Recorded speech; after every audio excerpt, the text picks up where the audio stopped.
माँ गंगा में वैसे तो हम लोग प्रत्येक वर्ष यहाँ पे हरिद्वार में हर की पौड़ी में अमावस्या के दिन स्नान करने के लिए आते हैं। तो माँ गंगा से यही मनोकामना रहती है कि हमारा प्रथम प्राथमिकता हमारा राष्ट्र सुरक्षित रहे, हमारा परिवार सुरक्षित रहे। इसी के विषय में उपलक्ष्य में हम लोग आते हैं, गंगा स्नान करते हैं। प्रत्येक वर्ष हम लोग आते हैं यहाँ पे। आज दीपावली का दिन भी है जी ऐसा लग रहा है जी, आज का तो बहुत अच्छा दिन लग रहा है। हर की पौड़ी पे वैसे भी माँ गंगा का ये तीर्थ है। यहाँ पे प्रत्येक लोग श्रद्धालु आते हैं हमेशा की भांति, और बहुत अच्छा लग रहा है आज का दिन। आज मतलब हर्षोल्लास का दिन है, चारों तरफ रोशनी, दीपावली सब जगमग जगमग ही हो रहा है। कितना उत्साह स्नान को लेकर सुबह का दिन है। जी, उत्साह तो इतना है कि आप समझ लीजिए कि मन एकदम हर्षित हो रहा है।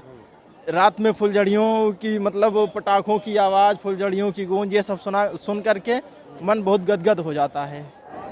क्या मांगा माँ गंगा से, गंगा में जो स्नान? माँ गंगा से यही मांगा है कि सभी लोग स्वस्थ रहें और हमारा राष्ट्र हमेशा निरंतर प्रगति की ओर रहे, और हमारे परम पूज्य योगी आदित्यनाथ जी महाराज के लिए भी मतलब उनके सुखद जीवन की भी कामना की हम लोगों ने, ऐसी मनोकामना थी।